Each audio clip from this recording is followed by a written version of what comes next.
இந்த விழாவுக்கு வரணும் அப்படின்னு நினைக்கும் போதே எழுத்தாளர்கள், கவிஞர்கள் எல்லாம் நிறைய பேர் வந்திருப்பாங்க அப்படின்னு சொன்னாங்க. நம்ம எது எப்படியும் பேச போறோம் அப்படின்னு முடிவெடுத்தாலும் எல்லாமே யாரோ ஒருத்தர் பேசியிருக்க போறாங்க. எதை யாரும் பேசியிருக்க மாட்டாங்க அப்படின்னா, என்னுடைய வாழ்க்கை முறையை இங்க யாரும் பேசியிருக்க மாட்டாங்க. நான் என்ன வாழ்ந்தேன்றதை இங்க யாரும் பேசியிருக்க மாட்டாங்க. சோ இன்னைக்கு நேரம் கருதி 2 நிமிஷங்கள்ல நான் என் வாழ்வுக்கு ஹபீபி திரைப்படம் எந்த அளவுக்கு க்ளோஸ் டு ஹார்ட்டா இருந்துச்சு அப்படிங்கறத உங்க எல்லார்கிட்டையும் பகிர்ந்துக்கிறதுக்காக ரைட்டர் அவர்கள் சொன்ன மாதிரி பீடி சுத்துகிற முஸ்லீம் குடும்பங்கள் நிறைய இருந்துச்சு. அப்படி பீடி சுத்தி அந்த பிழைப்பே இல்லாம போனதுக்கு அப்புறமா சென்னையை நோக்கி படையெடுத்து வந்த குடியேறிகள்ல முதலாவது ஆளா என்னுடைய தாத்தா இருந்தார். அப்போ அப்படிப்பட்ட ஒருவருடைய பேட்டி நான். அதுக்கப்புறமா கேசட் சுத்தின ஒரு பெண்மணி இருந்திருக்காங்க, அவங்களுக்கான மகள் நான். இப்படியாக இந்த கண்ணாடி வாப்பாவுடைய கதைகளை பார்க்கும் பொழுது நான் ஆயிரம் என்னுடைய வீட்டுல இருந்த ஒரு பீச் சுத்துகிற வாப்பாவை நான் பார்த்தேன். அது மாதிரி கனவை தொலைச்சிட்டு வெளிநாட்டுக்கு போன அபுதாகிரையும் பார்த்திருக்கிறேன். கனவுக்காக வெளிநாட்டுக்கு போன சாச்சாவையும் என் வீட்டிலே நான் பார்த்திருக்கிறேன்.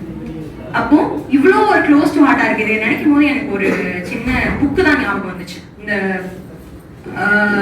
ஒரு கவிஞர் இருப்பாரு, முத்துக்குமார் அவர்கள் அணிலாடு குண்டல்னு ஒரு புக் எழுதியிருப்பாரு. அது ரொம்ப ஃபேமஸான புக், எல்லாருமே படிச்சிருப்பீங்க. அந்த புக்கு எப்படி இருக்கும்னா, என்னுடைய அம்மாவுக்கு, என்னுடைய அப்பாவுக்கு, என்னுடைய மாமாவுக்கு, என்னுடைய அத்தைக்கு அப்படிங்கிற மாதிரியான கவிதைகள் தான் தொகுப்பாக தான் அந்த நூல் இருக்கும். ஆனா அதை படிச்சா அவருடைய அப்பாவுக்கு அவர் எழுதியிருக்கிறார், அவருடைய அம்மாவுக்கு அவர் எழுதியிருக்கிறார்ன்ற மாதிரிலாம் இருக்கார். நம்முடைய அம்மாவுக்கு நான் சொல்ல வேண்டியது, என்னுடைய அப்பாவுக்கு அவர் இருக்கும்போது நான் இதை சொல்லலையே, என்னுடைய மாமாவுக்கு அவர் இருக்கும்போது நான் சொல்லலையே அப்படிங்கிற ஏக்கங்கள் அந்த புத்தகத்துல இருக்கும். அதே மாதிரியான ஒரு ஏக்கத்தை எல்லாருக்குமான கடிதமாக, எல்லாருடைய வீட்டிலும் கொடுக்க வேண்டிய ஒரு கடிதமாகத்தான் இந்த படத்தை நான் பார்க்கிறேன். ஹபீபி திரைப்படம் அப்படியான ஒரு கவிதை. அப்போ இப்படி ஒரு கடிதத்தை கொண்டு போய் என் வீட்டுல நான் காட்டுறேன். என் வீடு சொல்லணும் அப்படின்னா சொல்லலாம். இது எப்படின்னா, இஸ்லாமியத்தை ஒரு உயிரோட்டமாக வைத்திருக்கிற வீடுகள்ல ஒரு வீடு என்னுடைய. அப்ப என் வீட்டுல போய் நான் ட்ரெய்லர் வருது கொண்டு போய் காட்டுறேன். பாருங்களேன், நம்மள மாதிரியே பேசுறவங்க, நம்மள மாதிரியே எல்லாம் கடாஜெல்லாம் சொல்றாங்க, நம்மள மாதிரியே இருக்கு, எதனா சொல்லி போடுறாங்க அப்படின்னு சொல்லிட்டு எங்க வீட்டுல போய் காட்டும் போது எங்க வீட்டுல சொல்லக்கூடிய ஒரு வார்த்தை என்னவாக இருந்தது அப்படின்னா, முஸ்லிம்களை பத்தி படம் எடுத்தா அது இஸ்லாமிய படமா? இந்த கேள்வி ரொம்ப நாளாவே எனக்குள்ள இருந்துச்சு. இந்த படமும் வந்துச்சு. படம் வந்த புதுசுலயுமே நான் போய் பார்த்தேன். ஆனாலுமே இந்த கேள்வி இருந்துகிட்டே இருந்தது, இது இஸ்லாமிய படமா, இது இஸ்லாமிய படம்? அதுக்கான பதில் நான் இங்க வந்துதான் எனக்கு நினைச்சது. இது இஸ்லாமிய படம் கிடையாது. இஸ்லாமியத்தை யாராலும் படமாக எடுக்க முடியாது. அப்படியாக இருந்திருந்தால் மற்ற படங்கள் எல்லாம் இந்து படமாக இருந்திருக்கும். இஸ்லாமிய படம் கிடையாது, இஸ்லாமியர்களுக்கான படம். இஸ்லாமியர்களுக்காக ஏன் படம் எடுக்கணும்? நான் ஒரு செகண்ட் ஸ்டாண்டர்ட் படிச்சுட்டு இருந்திருப்பேன். உள்ள போறேன், ஒரு 2 பசங்க, ஓகேவா, 2 பசங்க கூப்பிட்டு முஸ்லிமா அப்படின்றாங்க. ஆமா அப்படின்றேன். நல்ல தமிழ் பேசுறியே அப்படின்னா. ஏன்னா நான் முதல்ல போன உடனே நம்ம தான் அனைவருக்கும் வணக்கம் அப்படின்னு சொல்லி நம்ம பேச ஆரம்பிச்சிருவோம்ல.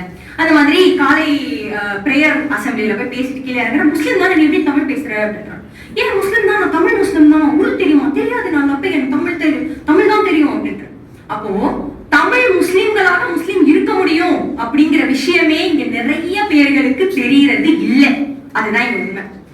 அப்ப நீங்க முன்னாடியே வந்திருப்பீங்களோ நார்த் இந்தியால இருந்து, அப்படியான ஒரு கேள்விகள் தான் இங்க இருக்குதே தவிர்த்து, தமிழ் முஸ்லிம்கள்னு ஒருத்தங்க இருக்காங்க, அவங்களுக்கான வாழ்வியல் இவ்வளவு பெருசா இருக்குன்றது எந்த படமுமே பேசல. அப்போ இந்த இதை பேசியாக வேண்டும். ஏன்னா நம்ம பேசலன்னா நம்மளுடைய வாழ்வியல் முறையை எடுத்து இப்ப வர்ற மத்த படங்கள்லாம் வருது இல்லையா, இஸ்லாமியர்கள் என்றாலே ஒரு வில்லன்துவமா காட்டுறதா இருக்கட்டும், இஸ்லாமியர்கள் என்றாலே ஒரு தீவிரவாதிகளா காட்டுறது இருக்கட்டும், அந்த மாதிரியான ஒரு சித்தரிப்புகள் இன்னைக்கு அதிகமாயிட்டு இருக்கிற சூழல்ல இந்த மாதிரியான ஒரு படம் நமக்கு தேவை. அப்படியான ஒரு சூழல்ல இந்த ஹபீபி மாதிரியான படங்கள் நமக்கு தேவையாகப்படுகிறது.